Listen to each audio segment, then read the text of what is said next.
What up, you guys? It's your boy GravityCheetos here. As you can see, I'm using a new headset. I got that for Christmas. I got a couple new other things. It got me a new phone, so I'm happy about that. I got the chance to pick up some Control Freaks, which I'm in no way affiliated with. I've been using them for a good couple days now. They really do help a lot. Picked up some new games. I got a new disc skip fix machine. It's called Skip Doctor.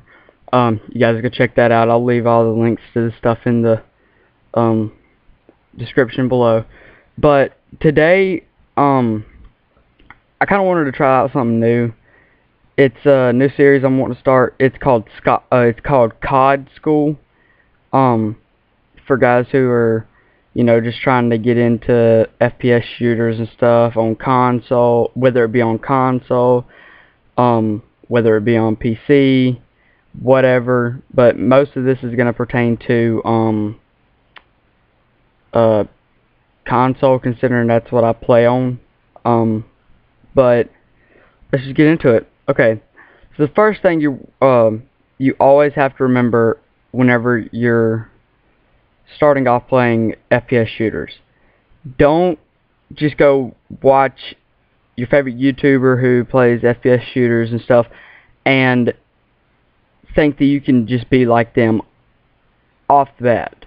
Now, if you're really good at it without having to even practice or even get the feel of the game, you can just hop right into it and you're a natural at it, good. Now, take and try to build on that. And what I mean by that is just try to go above and beyond. Try to stick to the basics, but at the same time try to grow your skill set, where you can be an all-around player, where you don't just stick to sniping or run and gun or defensive, you know, like a conservative player, something like that. Don't just try to stick to those kind of things. Try to be able to play in every single position, you know. But another thing is, don't just try to be like your favorite YouTuber. Do what you like to do. So if your favorite YouTuber does quickscoping, don't automatically assume you have to do quickscoping. Heck, you could, like in Black Ops 2, man, you could run around with a vector, with a suppressor, and a red dot sight or something like that. Maybe even fast mags, I don't know. Just do what you feel comfortable with. But I'm here to help you as far as tips. Now, first point the first video of this series is going to be about how to improve your aim and stuff. If your aim is not that good, here's some stuff to help you, okay? And now this time, in this video, I actually did write down notes, so I'm going to be able to stick to the point a whole lot better. Okay, so the first thing is always try to keep your gun at head level. Don't be running around looking at the ground like this, you know, because then you're going to get shot. You're going to get blindsided. And always try to be looking around and paying attention. Don't just stick to that in the middle of that little crosshair you got on your screen. Don't just be looking at that little point. Always be scanning your screen for any kind of enemy movement where you can just turn around and if they try to pop out. Because they're not always going to be right dead in the center of your crosshairs. Second point is, if you know where the enemy is coming from, like if you know that they're coming from a certain side of the map, and you know that if you're behind the wall and they're going to be coming around that wall, try to set up there and be pre-aiming. And what I mean by pre-aiming is already be aimed where their upper torso to their head is going to be at, where that way you can get the most damage. Third thing is, don't feed your enemy kills. Don't try to go for revenge kills. If somebody kills you, don't try to be that one Rambo kid that tries to run in there all run and gun, willy-nilly, spraying, and then get shot down instantly. That feeds the enemy team kills. And that makes the game just go faster and faster for them. Makes it a whole lot easier. They don't even have to get up and move. You're just going to keep coming back. They're just going to keep hosing you down. Fourth thing is, whenever you spawn in, don't automatically start running ahead trying to get to the choke points where you know all the combat's going to be at. Look around at your spawn. Look and see if there's any kind of alternate routes that you can take to flank. See if there's any kind of vantage points you can get up to get a good line of sight on the choke points that you might be able to help out your teammates that are on the ground or whatever from.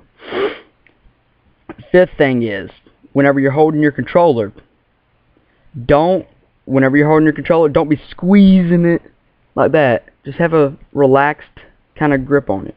Just kind of let it lay in your hand like that. See? So don't be doing that. Don't be squeezing it, or else you're not going to be able to make the fine-tuned adjustments you need to do whenever you're trying to get pinpoint accuracy. Sixth thing is, use small and controlled movements. And what I mean by that is, whenever you're aiming, don't be jerking it all the way to the left or to the right or wherever. Don't have to push it all the way over. If you're having to do that, then you have too low of a sensitivity. Or if you're able to move at that perfect speed and it's just barely touching the edge of the restrictor, then you're good. You're fine. You have one of the best sensitivities that you can have for your feel. But use what sensitivity you feel comfortable with. The seventh thing, if you're in defensive situations where not a whole lot of people are going to be running at you from different sides and stuff, and you can just stay focused in on one point, and you don't have to worry about all this other side stuff, then good. Use lower sensitivities where you're not going to be overcompensating for it, and it's not going to be moving everywhere. And always try to use low sensitivities for longer range situations. Like if you're sniping, or if you're using an assault rifle like the FAL in Black Ops 1 and Black Ops 2, and you're in a longer combat situation, aim in and use a lower sensitivity. That way you're not overcompensating and you're not swinging your gun 5 miles past where you need to be aiming. Eighth thing is, if you're being an aggressive player, use a higher sensitivity, and always try to change up your sensitivities in game, and try to use different guns that have a different feel for you. Always try to mix it up, but don't get too caught up in changing your weapon so fast. Always get used to one weapon at first, and get comfortable with its feel of recoil, get comfortable with its feel of movement, get comfortable with the fire rate, that kind of stuff. And always try to use a little bit of a higher sensitivity for close to mid-range gunfights. Excuse me. And number 9, just remember, use what is comfortable for you. Now, if you're having a trouble with recoil, if your gun is kicking up way too much, try using controlled burst, like 3 to 5 shot burst, to kind of reduce recoil, like burst firing, but where it's fully automatic, but where you're controlling the burst. So try to keep it about 3 or 5 shots, and let it settle, and then go back for your 3 to 5 shots. Otherwise, you're going to be missing all of your shots, unless the gun is just like a Galil with a suppressor from Black Ops 1, where it has virtually no recoil. Number 11, if the burst thing isn't working for you, if it just has too much of a high recoil and you want to stay fully automatic, then try counteracting the recoil. And what I mean by that is, if the gun is kicking from, or if the gun is kicking that, wait, if the gun is kicking that way, that's horrible, arrow. If the gun is kicking that way, try pulling, or try aiming a little to downward and to the left. If it's kicking to, or if it's kicking to the left, do it to the right. I'm having to do this backwards. But just kind of try to counter react like this. If this is facing from this side, so you would be looking at this opposite. If it's kicking that way up and to the left, then do a movement like that, down and to the right a little bit, but just enough to where it's going to counter react it some, where it's not so, you know, just going that way. If it's just straight up and down, just kind of barely pull it down and kind of try to counter react it. But make sure you're comfortable with the gun recoil, because otherwise it's going to be so unpredictable you're not going to be able to do anything. 12th thing is, if you're in gunfights and you know how to keep your recoil down and you're really comfortable, you're starting to get better and stuff, okay? Then the next thing to try to do, or the next thing to implement, is strafing. And what I mean by strafing is, that is moving side to side, okay? So if you're engaged in a gunfight and you're sitting there aiming and you're counteracting your recoil and you can track your target good, then try adding a strafe movement, moving left to right, you know, kind of moving in behind cover, in and out of cover, where it's harder for him to track your target. Sorry, let me get that arrow off.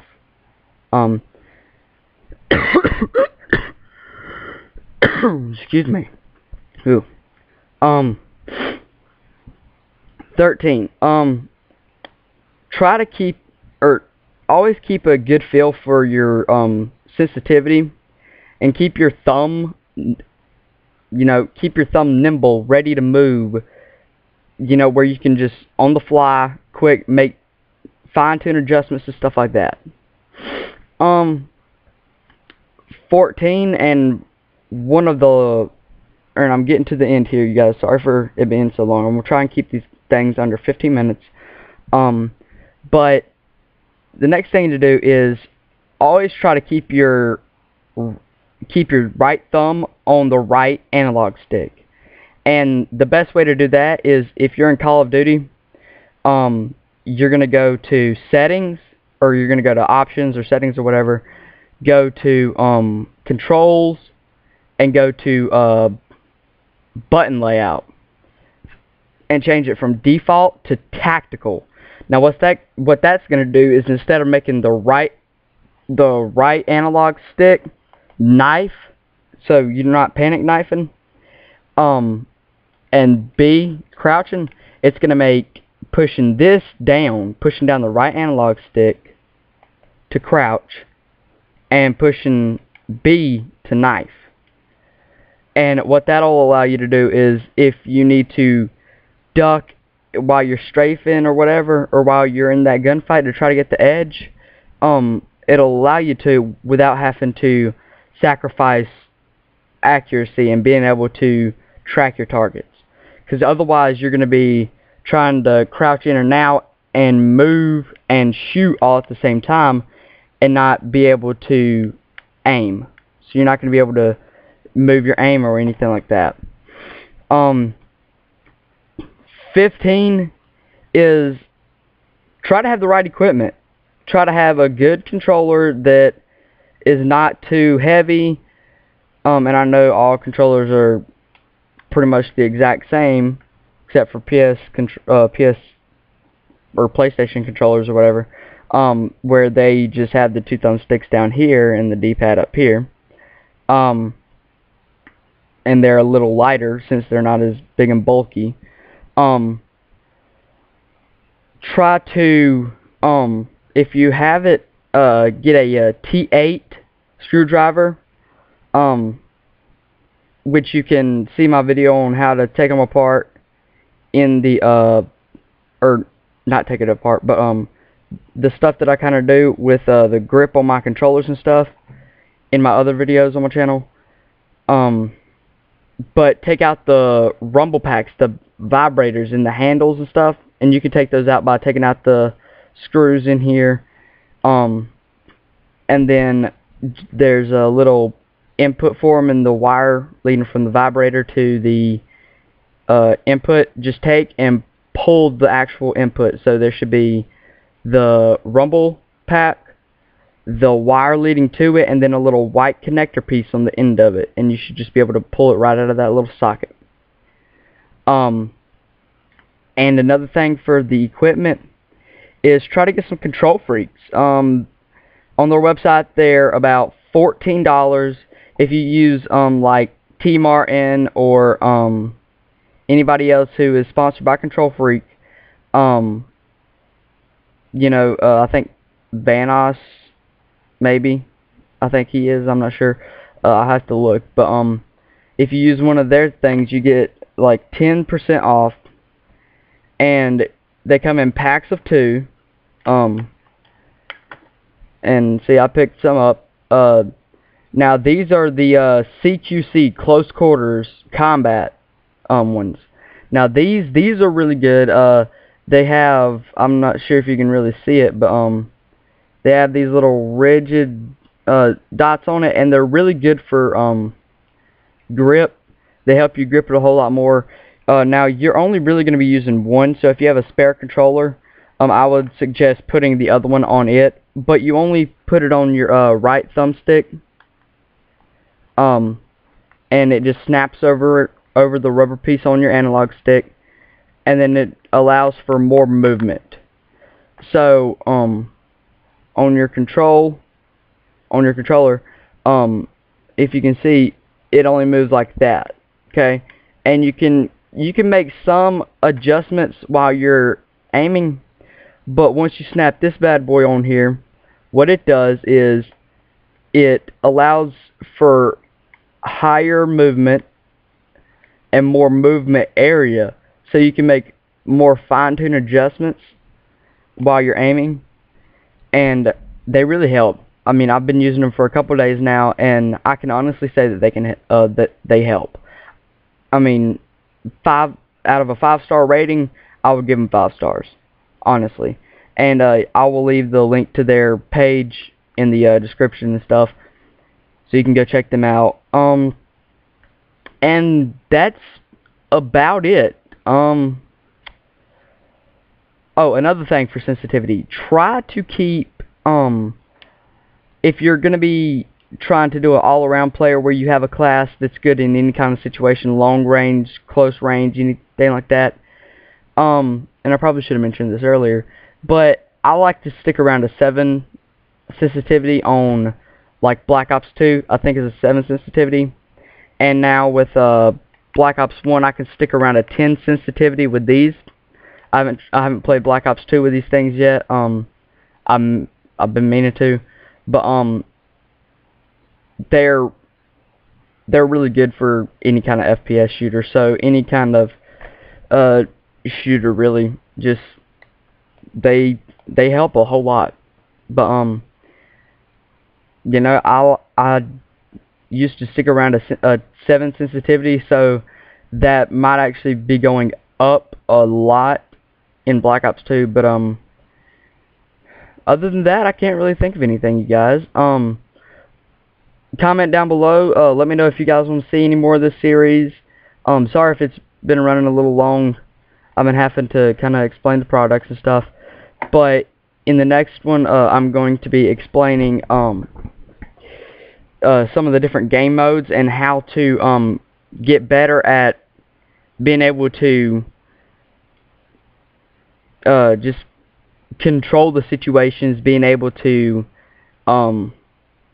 play better in those game modes and stuff like that. Just some tips for the different game modes and stuff. But other than that, I can't really think of anything. So see you guys in the next video. Comment down below. Don't forget to, if you're new here, don't forget to subscribe. comment down below, leave feedback, and as always, peace out and stay sexy, my Cheetos.